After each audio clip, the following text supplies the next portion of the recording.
So you were just 18 when that album comes out. Was it overwhelming being that young and having that much success, or do you think that slow, that gradual rise over that year helped? And maybe if you exploded right out of the gate, Yeah. it would have been too much.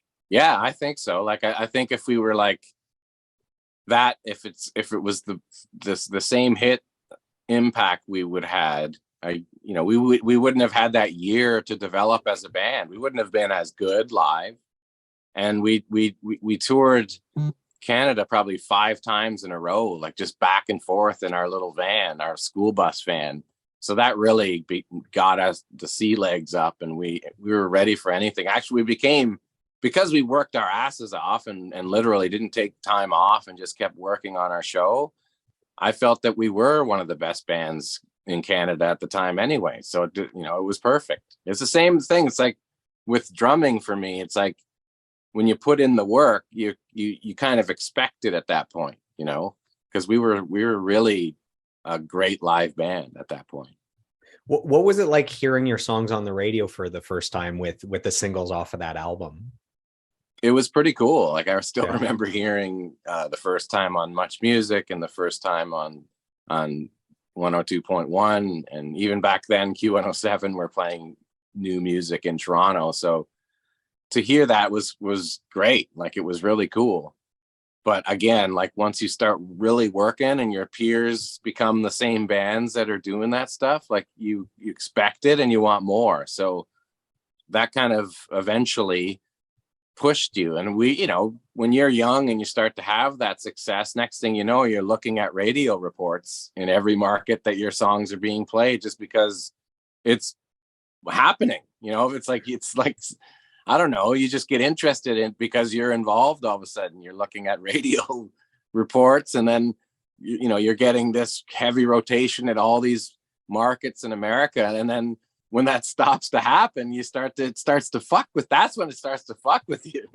Like when you start thinking like, now you're working for an A&R in a record company. Like it just, when you're in it, you start getting in, that generates the interest. But then when it changes, it's kind of fucks with you. So, all those things happened 1996, 7, 8, like, because the stars aligned in Canada, but didn't quite align in America the same way.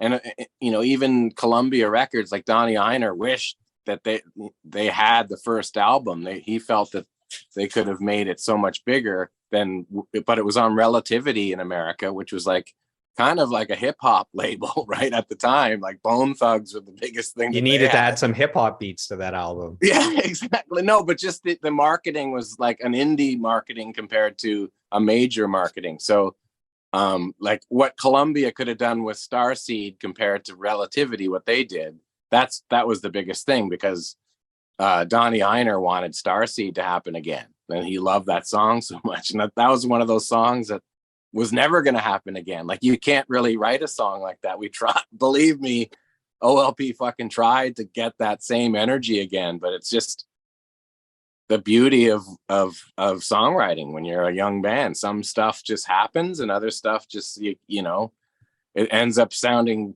forced, because why? Because you're trying to fucking do something that's already there. That's impossible.